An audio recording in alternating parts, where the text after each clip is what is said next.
My 5,000 euro house is gonna be worth a lot more than that soon. It's been raining for 3 days. The trail has been so muddy that nothing can get up here. I was honestly concerned I was going to have a mudslide, but thankfully everything is intact and it's sunny today. My neighbor and I met up and started loading up the supplies for the new addition and drove it up the trail with no problems. Unload the stuff, go back down the trail, load up more heavy stuff.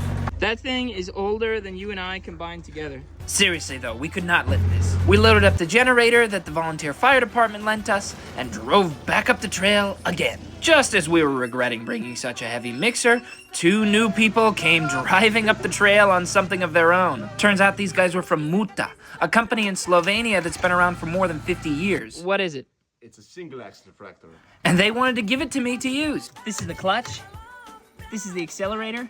Best of all, the seat is attached to this giant trailer. I'm not sure what this is. They said they were going to show me when we get down the hill. I've never driven something like this before. When I got down, they showed me that this thing has 23 different attachments, like this mulcher. It's gonna come in huge handy in the future. So is this rotary plow and this tiller. 90% of this stuff is made in Slovenia. They left us alone with our new toy, and I put it to work right away. I was pretty impressed. We took a short break for a homemade lunch, and then the neighbor's father came to help us load the really heavy stuff. After taking our time to put these concrete parts in the trailer, the excavator led the way up the trail, and we followed behind with the trailer. Now remember, this house doesn't have a bathroom, so these parts will make up what will soon be the septic tank. This is all new to me. This looks cool, but I have no idea how it works. It turns out this requires precision.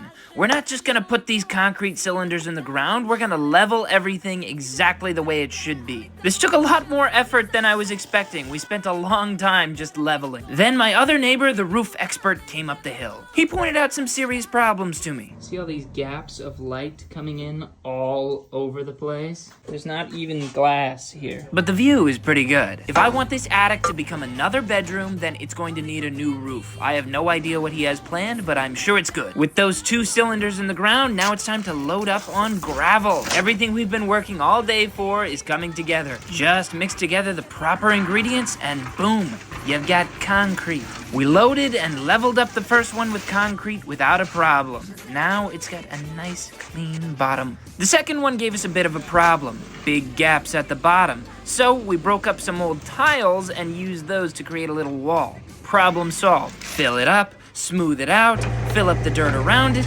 and now we have 1 chamber for liquids and 1 chamber for solids. Yes, there's still a lot to do, but it's moving fast. Follow this page to find out what happens next.